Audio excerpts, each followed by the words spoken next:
Compensation for the pain! I stood at the window and watched a car pull out of the driveway, turn right, and disappear into the street. I wondered why I wasn't too upset.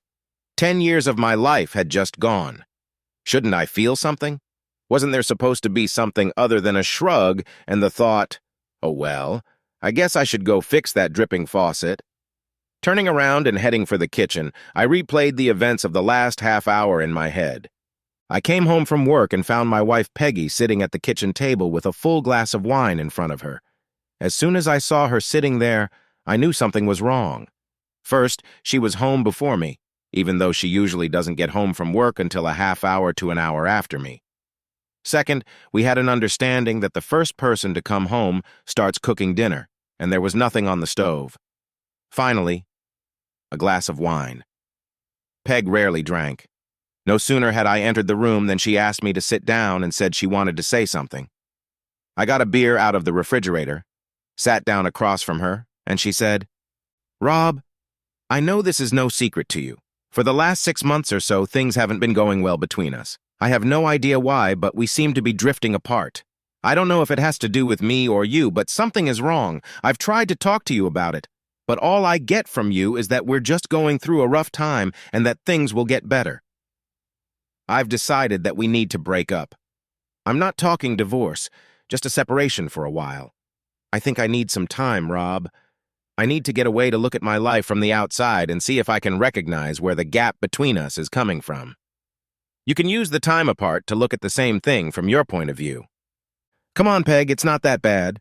Sure, we have some problems, and what marriage doesn't? But two people can't solve them just by being away from each other and not talking. Talking won't help, Rob. You only see one problem in our marriage. As far as you're concerned, our only problem is that we don't make love. Your solution to the problem is for me to get naked and let you do whatever you want to me. As far as I am concerned, there is much more wrong. We don't make love anymore because I don't want to. We don't snuggle or hug anymore because I don't want you to touch me. And I don't know why I don't want you to. I still love you. I love you as much as I did the day we got married. But something is wrong, and I don't know what it is. I need some space, Rob. I need to be alone, so I can think things through. So you want to throw 10 years of marriage out the window? No, Rob, I just think we need some time apart. I've already packed my stuff and put it in the car. I'm staying with my sister until I find a place of my own. I'll call you once a week to keep in touch. She stood up and said, I've got to go. I told Mary I'd be at her place by 7. She turned and left without even trying to kiss me goodbye, and that in itself told me where I was. It didn't take long for word to spread that Peggy and I had broken up. Most of our friends sympathized and tried their best to cheer me up. Peggy would call once a week and ask how I was doing, and I'd say I was doing fine. And then I'd ask how she was doing, and she'd say she was fine. Then I'd ask her if she was ready to come home yet, and she'd say not yet. Peg had been gone for 6 weeks when rumors reached me, disturbing rumors, that she had a boyfriend. I didn't want to believe it. I wanted to believe that it was just the way she said it was, that she just needed some time alone to recover and then she'd come home. I kept hearing different things, so I decided to check out the rumors. I would find out where Peg was staying, do a little investigation, and put the rumors to rest. But no one could tell me where she was staying. Either they couldn't or they didn't want to, and I was beginning to think that something about this situation stunk to high heaven. I was having dinner with my friend Tom and his wife Tanya when I voiced my concerns and let it slip that I was going to hire a private investigator to find Peg and either confirm or deny the rumors. I noticed Tom look at Tanya, and I saw her give him a slight nod. "Save your money, Rob," Tom said. "The rumors are true. Most people you know what's going on, but they like you too much to tell you." "Tell me what?" "That Peggy left you to live with Adam White." "Adam White? Who the hell is Adam White? I've never heard of him." "He works with Peggy." "And she just left me to live with him? That doesn't make sense. If she was going to do that, why didn't she just divorce me? What is this separation crap?" "You know Peg, Rob. She makes plans to back out, and then makes plans in case the back out plan doesn't work. She's been dating White for almost a year, and I assume she's made it so that she has the option to break up and come home if living with White isn't as good as having an affair with him. And everyone knows it, but not one has told me. There, There, my goodness, what a wonderful group of friends I have. I stood up, threw my napkin on the middle of the table, and said, "Thank you, honest company. I'll find my own way," and left their house. On the way home, I thought about what I had just learned. I hadn't made love to Peg in over a year because she didn't want to make love to me. For over a year, she hadn't snuggled up to me because she didn't want me to touch her, all the while hanging horns on me. Like a fool, I sat at home like a goody two-shoes and behaved myself, waiting for the unfaithful cheater to come home. And all my friends, my wonderful friends, knew all about it, and they just let me sit and stare at the walls and wait. Well, the waiting is over. The next morning, I made an appointment with the Corliss Investigative Agency and paid them in advance. I told them where Peg and this guy White worked and said I needed all the dirt they could get for me, and then I went home and started making a list of everything I needed to do to sever my relationship with Peg. I would wait for the report from the detective agency, but once I got it, I would already have my list, and I would be ready. Once the list was made, I leaned back in my chair and thought about something else. I hadn't slept with anyone in almost 16 months, due to Peg turning me down for a year and then separating from me. I'd been a perfectly faithful husband, but now that I knew what Peg was doing, I was damn sure I wouldn't be celibate anymore. I was sitting at the kitchen table, sipping a beer and making plans to end the long drought when I remembered what Tom had said about Peg. She had planned the whole thing. Having lived with her for so long, I knew that was the truth. To me, that meant she had plans for what to do if I found out about what she was doing, plans based on how she thought I would react to it, and the biggest plan of all, how to send me to the ass if she decided that living with Wyatt was what she really wanted. I figured out that she's keeping tabs on me so that if I go out and cheat on her, she can use that in the divorce against me. Suddenly, the list I had made was useless because she could plan my reaction exactly that way. It was returned back to the desk and began to take shape in the form of a new list. And as it took shape, I saw that many of the things I wanted to do needed to be done right now, not left to the last minute. And there was something I could do to send Peg to the ass and make her bleed. I smiled at the thought and wondered if she had a plan in case something like that happened to her. The next morning I went to the bank to deposit my paycheck, and while I was there I checked the safe that Peg and I had. I could see from the logbook that Peg seemed to check the box at least once a week, and when I realized that she was watching me, and that at the first sign that I was watching her, she would spring into action. I thought about it for a minute, and then I took the 5 certificates of deposit out of the plastic envelopes, went upstairs and used the bank's copy machine to copy all 5, and then went and put the copies back in the envelopes and put everything back in the box. Unless Peg took the certificates out of the envelopes to check them, he wouldn't know about the switch. Then, since I knew Peg was checking me out, I took my passport out of the box and carelessly mentioned to the woman at the bank, as she was putting the box back in the safe deposit box, that I was going to Mexico for a fishing trip. I walked out of the bank with 5 certificates of deposit in my pocket.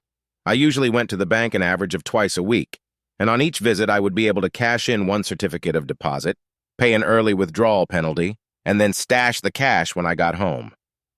I didn't believe in credit cards, as I thought it was easy to get into trouble with them, so the only ones I had in my name were one American Express, which can be used to pay all expenses by getting a bill, several gasoline company credit cards, and one low-limit Visa card that was in my name only. Peg, on the other hand, had a good half-dozen credit cards in her name only, and some of them had high limits. I knew what the limits were because I paid the bills every month, made a list of the balances and set it aside. I made sure to make the minimum payment on those cards so they would stay in good standing. I sat down and made a list of everything I wanted to have and then went online, and over the next 2 weeks started spending money using Peg's credit cards.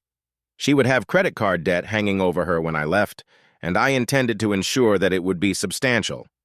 I upgraded my computer by buying a new Dell with all the gimmicks.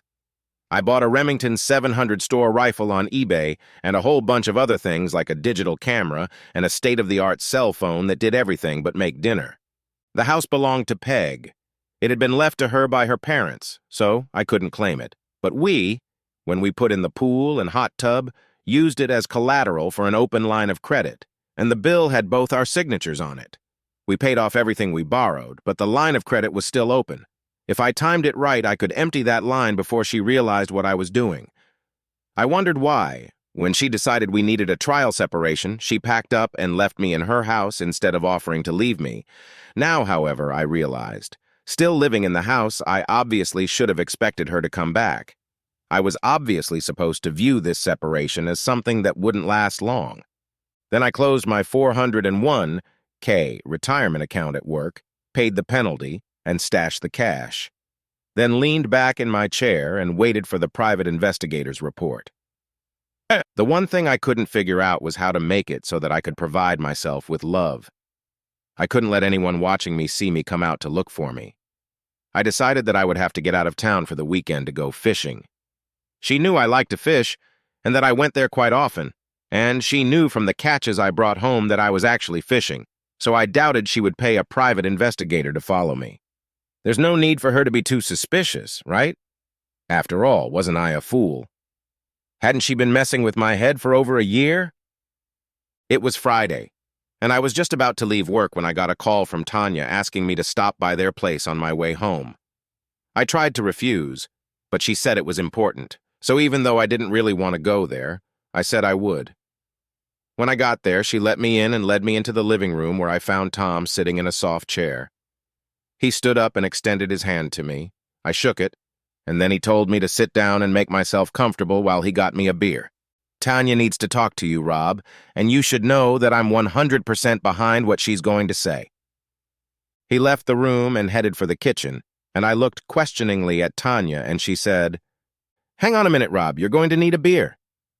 Tom came back and handed me a light Budweiser and said, "I've got some things to do, and I probably won't be back until after midnight. I'll see you later." He headed for the front door, and I heard it open, and then close behind him. The closing door was Tanya's cue to start talking. "Rob, you hurt us when you ran away from us the night you were here for dinner."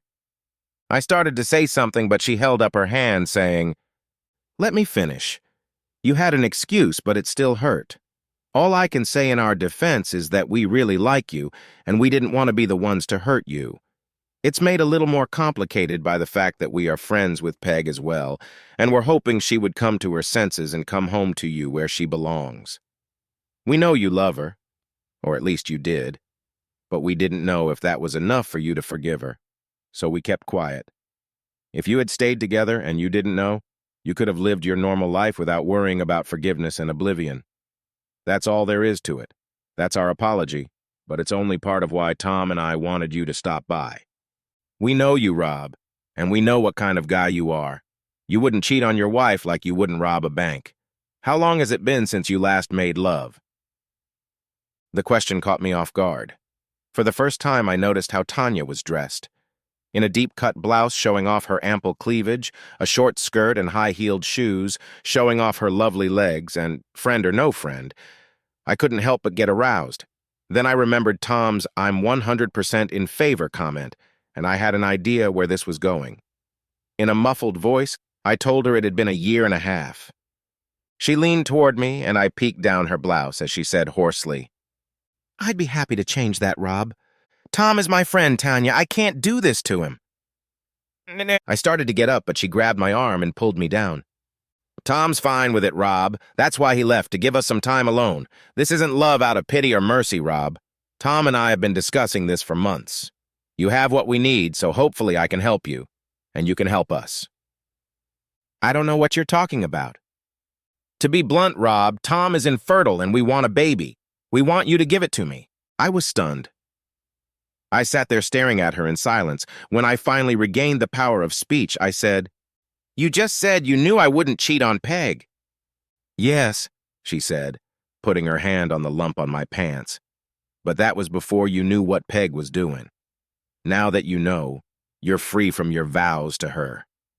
"Why me? We want it to be someone we know, not some anonymous donor. We also want you to be a part of the baby's life. You'll be his godfather, and you'll always be there as an uncle, Rob." "That doesn't make any sense, Tanya." "Sure it does. What if something happens to me and Tom? Who better to take care of the baby than Uncle Rob? On the other hand, God forbid the kid needs a liver transplant or something. Would we be able to find an anonymous donor? And even if we do, will he help us? If we get on the waiting list, how long do we have to wait to find a suitable donor? No, Rob, we've thought this through. We want you to be part of our family. On the other hand, you're not going to tell me you don't find me sexy, are you? She squeezed me and said, "There are advantages to being the father of my child, Rob. We'll have to make love many, many times to ensure that I get pregnant. I won't limit you to the days when I'm most ready to conceive. In fact, I won't even tell you when those days are. It could take weeks, Rob, weeks and weeks. How long have you gone without it? We'll help each other," she said as her lips closed around mine. I hadn't had anyone for a long time, and I knew I wouldn't last much longer. I told Tanya that and tried to pull out of her mouth, but she grabbed my hips, holding me tight. "Now we can go into the bedroom and get serious about the baby." I kissed Tanya before I went home, and just before she let me out the door, she kissed me and thanked me for what I had just done. I'd like to do it every day until I get pregnant, but Tom is used to making love 3 or 4 times a week, and while he doesn't mind, I won't give him a second of sloppiness. Call me tomorrow, okay? All the way home, I thought about what had just happened, and as I turned in the driveway, it occurred to me that if Peg was following me, she would know about my visits to Tom and Tanya and notice Tom leaving and me staying for a few hours afterward. The next morning, I called Tanya and shared my thoughts, but she told me not to worry, that no one would see Tom leave because he doesn't really do that. He went down to his workshop in the basement and stayed there until I left. This information got me thinking. It was one thing to make love to Tanya when Tom wasn't there, but could I do it if I knew he was in the house? Tanya must have realized what I was thinking because she said, "Don't worry, Rob. Everything will be fine. I promise." That same day, Tom called me and offered to have a drink with him after work. The conversation should be awkward. Try sitting down with a guy you've known for 20 years and who is a good friend of yours, whose wife you've just used with his consent. He must have realized what I was thinking, so he got right to the point. "I know this is awkward for you, Rob. Heck, buddy, it's awkward for me too, but I have to talk to you about the situation we're in. First of all, and I've told you this before, leaving you alone with Tanya is 100% fine with me. And that's true, Rob, but I also have to tell you that Tanya didn't tell the whole truth.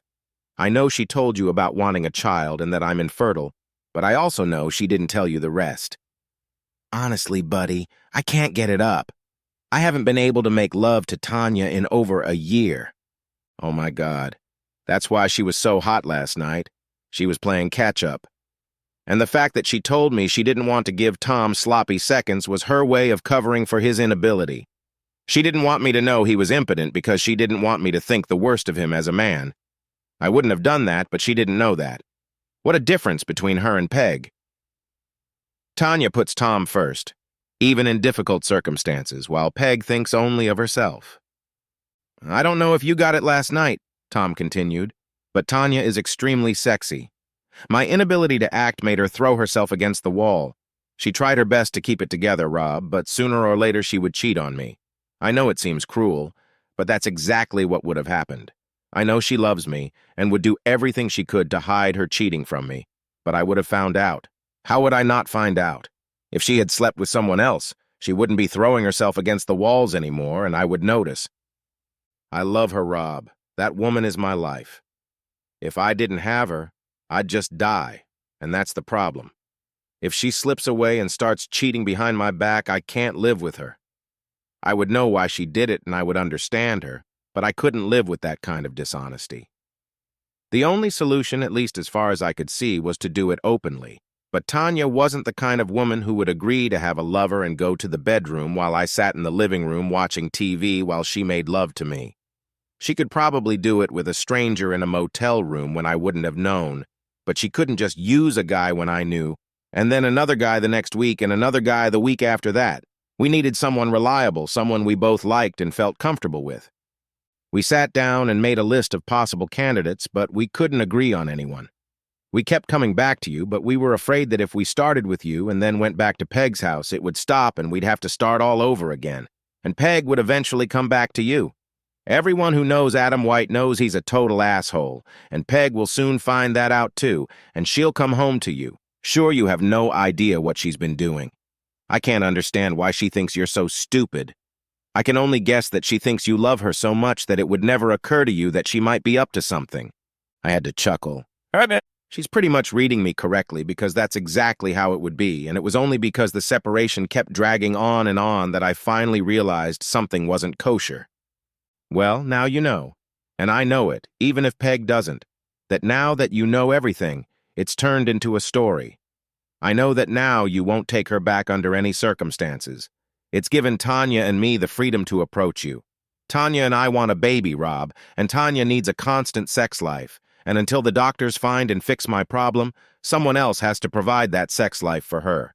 I know it sounds silly, but you making love to my wife is saving my marriage. You just need to get used to the idea that I know and that I'm okay with it. I didn't know what to say. This was all so out of the ordinary that even though it had already happened once, I still had a hard time believing it. Tom stared into his glass and then looked at me and said, "It's killing me that I can't take care of my wife, Rob. But if I lose her, it will kill me completely. I need you to do this for me, buddy. I really do. Can I count on you to do that?" I looked at him for a few seconds and then nodded my head affirmatively. On Sunday, I invited Tom, Tanya, and 3 other couples over for a barbecue, and when the other couples left, Tom went into the study to play on my computer, and Tanya and I went upstairs to my bedroom. By the time I had undressed, Tanya was lying on the bed with her legs spread wide and begging me to hurry up. "No, baby, there's no need for that. There's no need for that, because I'm already hot, and I need it. This is my house here, Tanya, and in my house and on my bed, we do it my way." Tanya looked at me and said, "And Peg got away with it? That woman must be crazy or stupid." I realized that Tom knew what he was talking about when he mentioned that Tanya was very sexy. Tom shook my hand, Tanya kissed my cheek, and we all agreed that the day had been a success and that we should do it again soon. Any observer would have assumed we were talking about a barbecue. On Monday afternoon, I met with John Abbott of the Corliss Agency, and handing me the report, he said, "I'm very sorry. Every time I do something like this, I hope it's all a simple misunderstanding and that nothing is going on. But there's no doubt about it here. Your fee also covers our appearance in court on your behalf if what you decide to do goes to trial." I shook his hand, walked out of his office, and on the way home, I wasn't as pissed off as I expected to be. Probably because I already knew it was true, and that by the time I got the report, I had it all sorted out in my mind. What was I supposed to do in this situation? Nothing that I hadn't already done. The only thing left for me to do was to time the house credit line so that Peg wouldn't find out about everything until it was too late. I'll see my lawyer and get the papers drawn up, but I'll put off serving them until I'm ready. For the next 5 weeks, I met with Tom and Tanya 3 or 4 times a week, either at their house or mine. They started a rumor that I was going through a rough patch and that they were spending time with me, trying to cheer me up. Peg called me every week, but I stopped asking how she was feeling and when she would be home. Finally, I had had enough. I wrote checks for a line of credit, and as soon as it ran out, I found an apartment, moved out of the house, and served Peg with divorce papers. Instead of adultery, they had a citation for irreconcilable differences. I did it so Peg wouldn't realize I knew about White. She would see it as my way of encouraging her to decide to come home. She'll call me, saying some nonsense about how I'm overreacting, and then she'll probably suggest that I meet somewhere for drinks and dinner, where she'll try to calm me down and talk some sense into me. I'll agree to meet her and listen, and then tell her I'll think about it. This will give me a few days to clear my line of credit and checking and savings accounts. It went exactly as I had envisioned. First, there was a phone call telling me that I was being unreasonable, that I shouldn't get lawyers involved. I told her, however, that I was tired of the neither 2 nor 1.5 situation. You don't want to be with me, so it's time for me to admit it and live my life. I agreed to meet her at Angelo's. It was the first time I'd seen her since she left me, and she looked good. I'm going to miss her. Heck, I really missed her, since it was obvious to me that I still loved her. But even if she came back to me, I knew I could never live with her again. But I didn't tell her that. Instead, I sat there and listened to her feed me another load of shit. She went to a psychoanalyst and she helped Peg understand, blah, blah, blah, blah. And Peg made good progress, and all she needed was a little more time. I know this is hard for you, baby, but it's just as hard for me. Please, baby, please give me a little more time. I said I would think about it and let her know. I waited 2 days and then called my attorney and told him it was time to go to step 2. He canceled the divorce papers and sent Peg a notice that the filing had been canceled. Peg called me from work, thanked me, and told me I wouldn't regret it. I smiled, knowing that I no longer regret it, but she doesn't know why. But she would soon find out. That night I had dinner at Tom and Tanya's, and after dinner Tanya and I retreated to her bedroom, and spreading out for me, Tanya said, "Can we make love tonight? I would like to make love to the father of my child." Are you sure? Positive. The home test showed it on Tuesday, and the doctor confirmed it this afternoon. You're going to be a daddy. We only did it once that night, but it was a long, slow, and very enjoyable session. When it was over, I told her that it would probably be a while before I saw her again. I'm going to finish the farce with Peg and White this week, and I may have to go out of town for a while. Don't do anything too drastic, lover. I'm going to need the father of my child to be around. That would be Tom, sweetie. It's time you started thinking like that. You know what I mean, lover. Just because I'm impregnated doesn't mean I won't need you anymore. Adam White was a member of the Fraternal Order of Eagles, and he had never missed a meeting since he had been elected as a legislative maintenance officer. He left Wednesday's meeting in good spirits, for after talking with several of its most influential members, he believed he had a chance if he wanted to run for a higher office in the order. He was in a very good mood as he got out of his car in the parking lot of his house. He locked the car door, turned around, and felt a blinding pain before everything went black. He was found by a neighbor who called 911, and the responding ambulance took him to the emergency room at the hospital, where it was discovered that both of his arms and both of his legs were broken, and his genital area was damaged so severely that both of his testicles had to be removed. He was in great pain when he opened his eyes and saw that he was in a hospital room and found that he could not move.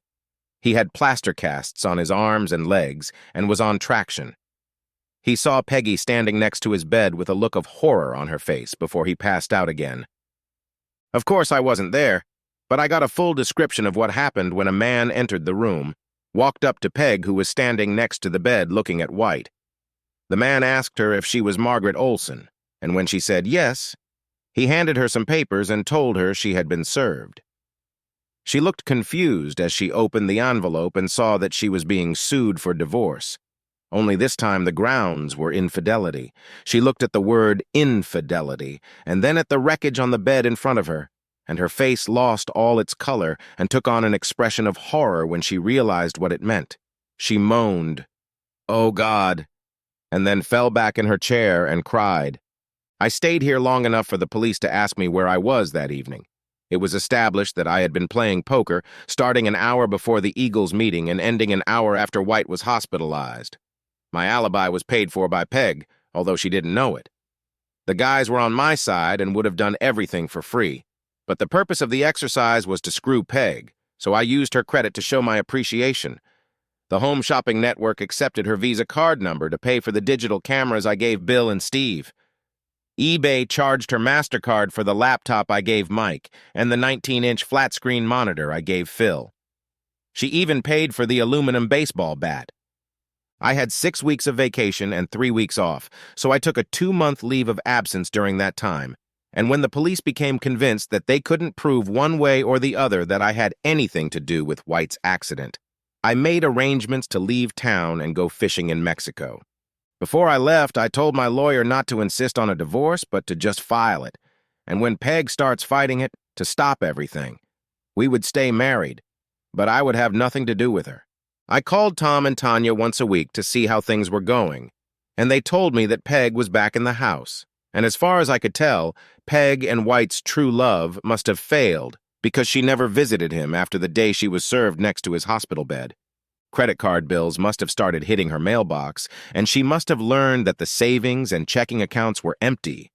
The line of credit was ruined, and the certificates of deposit in the safe deposit box were fake, because the next thing I heard was that Peg was desperately trying to find me, but no one could tell her where I was. My boss, who knew the whole story when she called him trying to find me, said I wasn't here. He said I just showed up one day, said I was leaving, and asked for my check. Basically, he led her to believe that I quit without notice.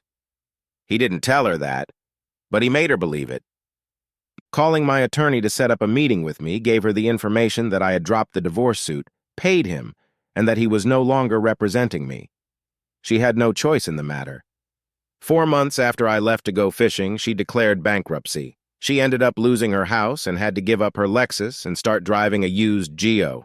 After hearing this, I came back from Mexico, rented an apartment across town from where Peg lived, and tried my best to stay away from places where she might meet me.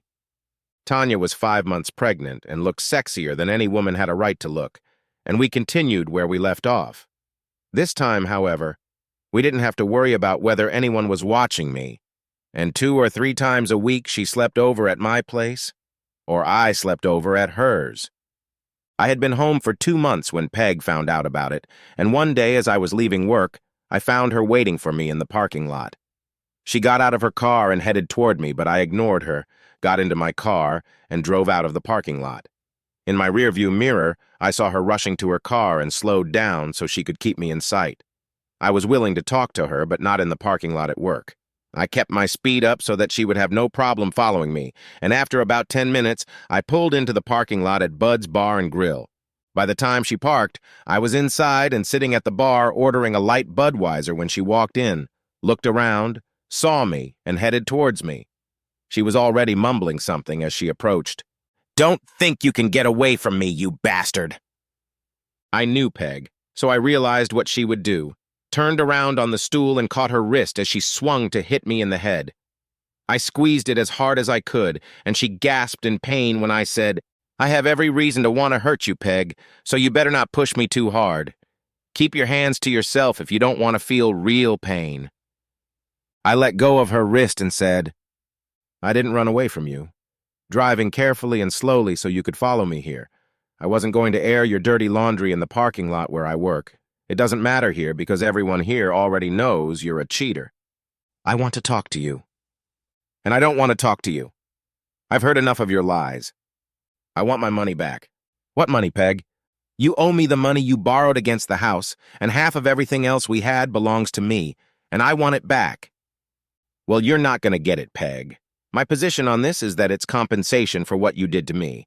What do lawyers say when they sue? Compensation for pain, suffering, and loss of marital rights?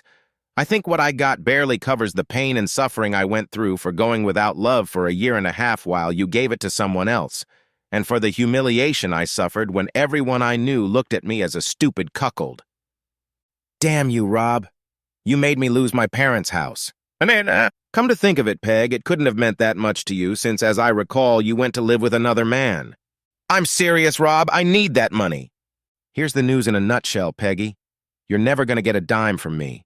You tried to take advantage of me, but you got caught, and I made you pay. Live with it." "I guess we'll just have to see what the court says."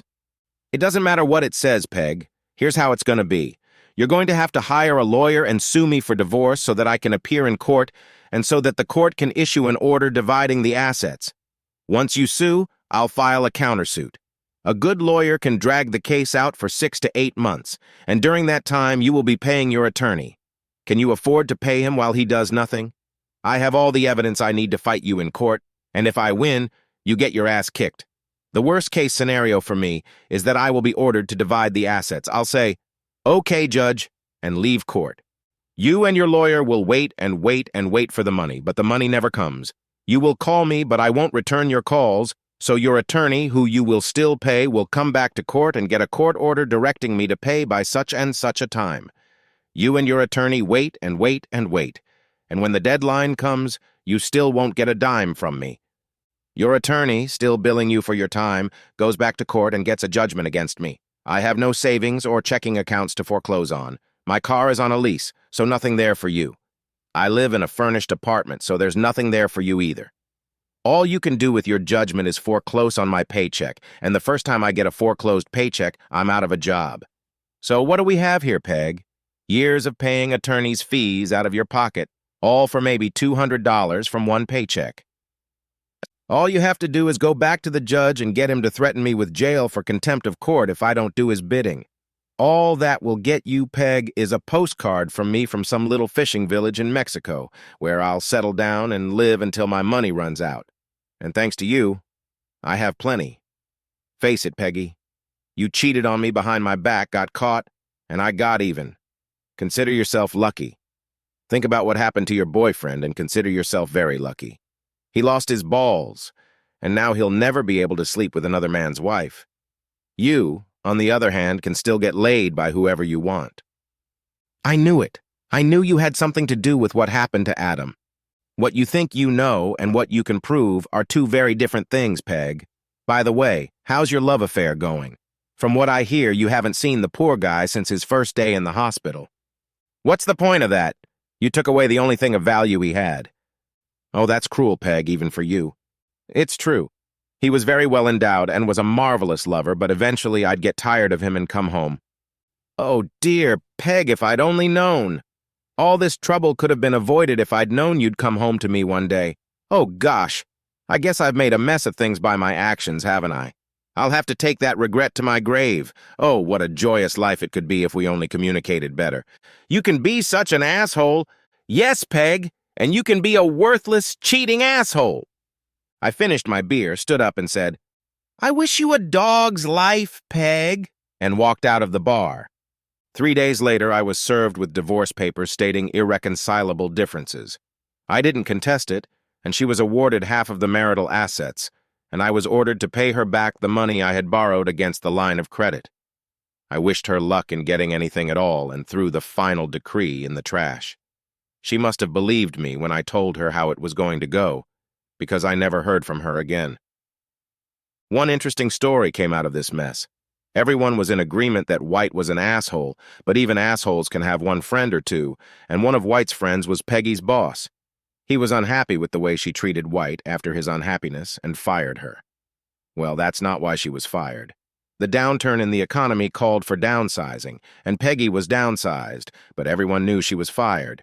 She couldn't find work in our area, so she moved to California where she had relatives, and no one, not even her sister, has heard from her since.